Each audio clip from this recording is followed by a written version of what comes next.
Welcome to Dateline Polk with news about your county government. I'm your host, Leanne Thomas. Today, you'll learn about County Commissioners' actions from the January 20th meeting. From 2009 to 2012, the Florida Department of Juvenile Justice overbilled Polk County more than $4.7 million. In another attempt to avoid responsibility for the overbillings, the DJJ adopted final orders earlier this month for each of the 3 years in question, reducing the amount owed to Polk County by more than $3.3 million. The board approved a joint appeal with the other participating counties against the DJJ to recover the taxpayer dollars it was overbilled. Polk County has a charter government authorized by the Florida Constitution that gives citizens the ability to have input in the way that they are governed. Within the charter is a provision that calls for a citizen-led efficiency committee to form every 8 years to examine aspects of county government for opportunities to make the county run more efficiently. In January 2013, an Efficiency Commission was appointed, and in March 2014, it issued its final report.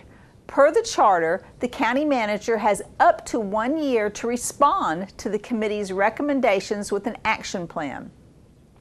During this board meeting, County Manager Jim Freeman delivered his compliance report indicating recommendations he agreed or disagreed with and actions taken to date.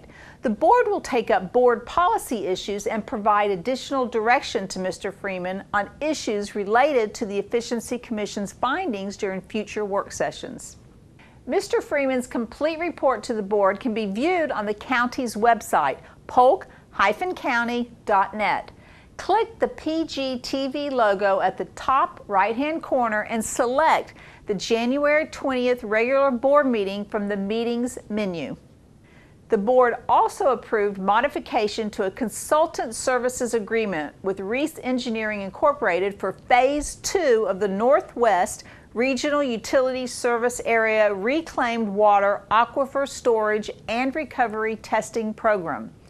The modification has a not-to-exceed cost of $134,000 and is paid from the Utilities Enterprise Fund. The Commission approved an agenda item today to complete the last leg of the Northwest Service Area Reclaimed Water Aquifer Storage and Recovery Project. That project stores highly treated reclaimed water underground in a confined aquifer for recovery during dry times. It's the deepest aquifer storage recovery well in the world, and this particular item will complete that project for use. The board approved an agreement with Hydro Solutions Consulting, LLC for the Northeast Regional Utility Service Area Wastewater and Reclaimed Water Master Plan. The agreement is a one-time cost of $312,000 and is paid from the Utilities Enterprise Fund. The Commission approved an agenda item to complete a master plan for the Northeast Service Area, and that's for the reclaimed water and the wastewater components. And it's very important to plan for the future, for any repair and replacement items, for any infrastructure, for growth, for just maintaining your system. The board approved a contract with Horton Smith Incorporated for improvements to the Southwest Regional Wastewater Treatment Facility Reclaimed Water High Service Pumping Station. The contract is a one-time cost of $1.1 million and is paid from the Utilities Enterprise Fund. The Commission approved an agenda item today for the Southwest Regional Wastewater Treatment Facility. That agenda item will replace a high service pump for that wastewater treatment plant. The board adopted a resolution creating the Polk County Sidewalk Advisory Committee. This formal advisory committee will include 12 standing members. 5 members are county staff selected by the county manager, 5 members are residents appointed by the board, and the Polk County School Board and Polk Transportation Planning Organization each appoint 1 member. In other news, the board recognized 5 employees for their long-time service to Polk County. Shonda Bennett with Long Range Planning was recognized for 20 years of service. Sherry Carlton with Transit Services and Leslie Strickland with Indigent Healthcare were recognized for 25 years of service, and Steve LaJoie with Fire Rescue and Sharon Mathis with the Office of Equal Opportunity were recognized for 30 years of service. The board recognized Tampa Electric Company for their generous contribution to the Lois E. Hart Park Playground. We're here today to recognize TECO for their generous contribution to the expansion of the playground at Lois E. Hart Park.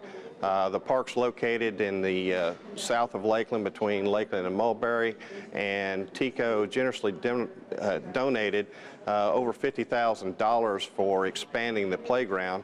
Not only that, they took a day of their time, and many of their engineers, workers, and volunteers from the company came out and helped us construct the playground. So we're here today to thank them, and we really appreciate everything they've done for the county with this contribution.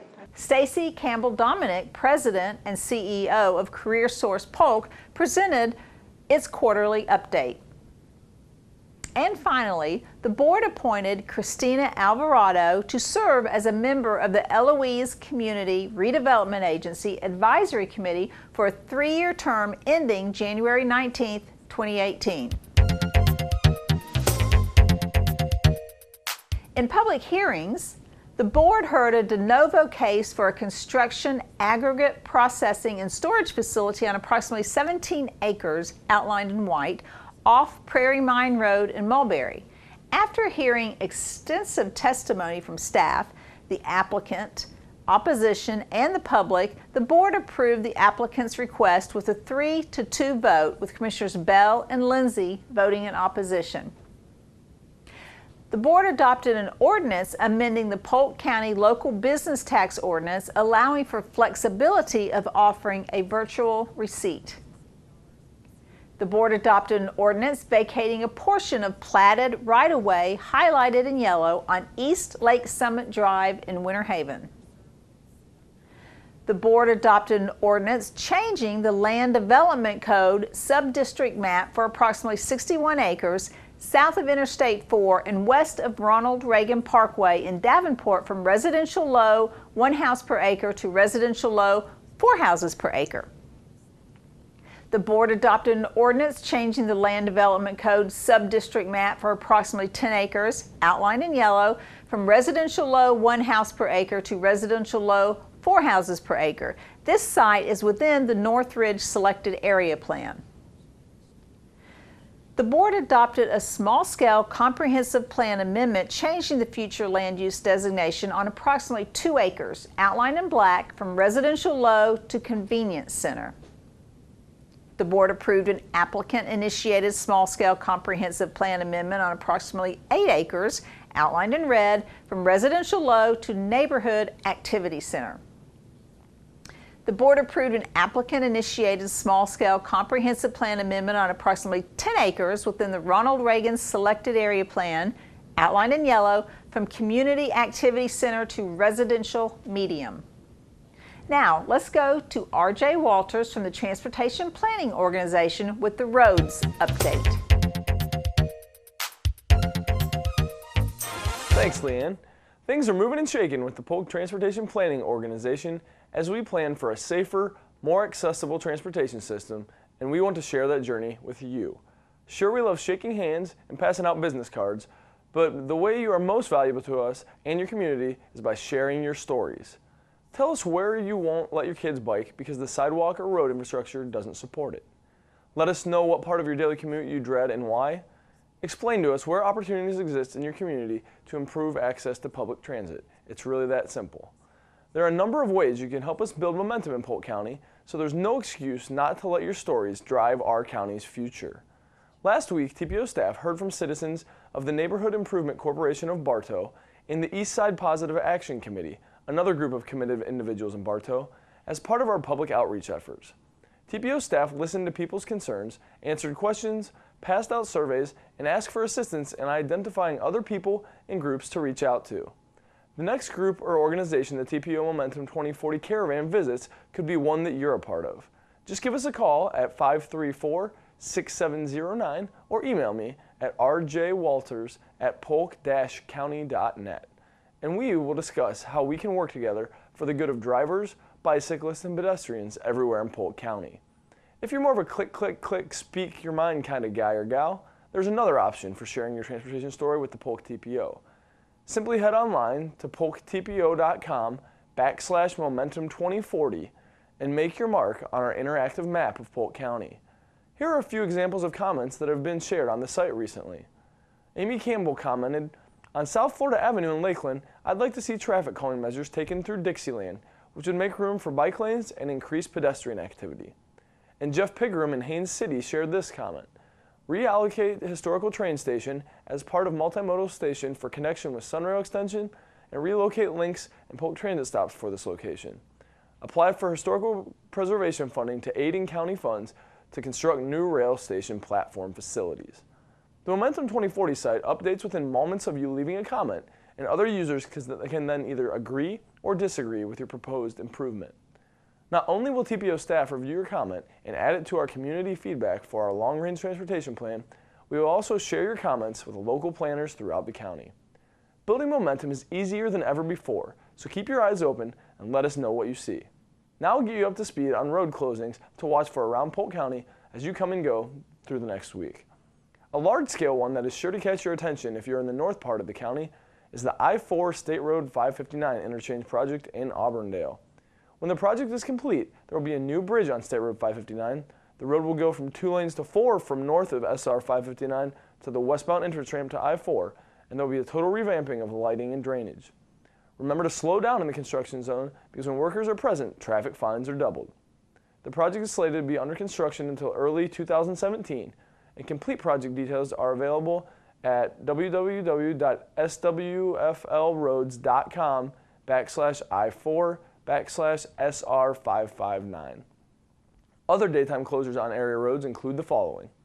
State Road 60 roadway and railroad crossing improvement projects from west of Diesel Road to east of County Road 555, State Road 60 at Hunt Brothers Road, US 92 at US 98, US 98 from County Road 548 to Winter Lake Road, US 17 from State Road 540 west to Cypress Gardens Boulevard, US 1792 at the Ronald Reagan Parkway, South Florida Avenue at Christina Boulevard, State Road 33 from north of I-4 to Clearwater Avenue, Grace Avenue from 9th Street to east of 16th Street, and the Haines City Trail from Grace Avenue to Lily Avenue west of the railroad tracks, State Road 544 from Brenton Manor Avenue to east of US 27, State Road 17, the Scenic Highway, from south of Ray Martin Road, Passion Play Road, to south of Mountain Lake Cutoff Road in Lake Wales, Lake Alfred sidewalk projects on Nakoma Avenue from Cummings Street to Pierce Street, Hoffman Street from Carolina Avenue to Glen Cruton Avenue, Orange Street from Iaki Avenue to Buena Vista Drive,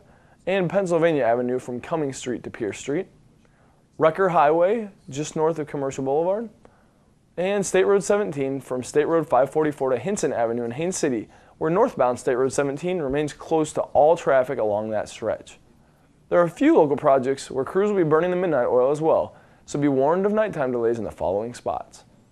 On US 98 from Baker Drive to Norton Road, US 98 from County Road 548 to Winter Lake Road, US 98 from Daughtery Road to West Soakham Loop Roll West Hall Road, US 92 at US 98, US 17 from State Road 540 West to Cypress Gardens Boulevard, State Road 546 at the I-4 entrance ramp, and US 27 in Davenport from Berry Road to US 192.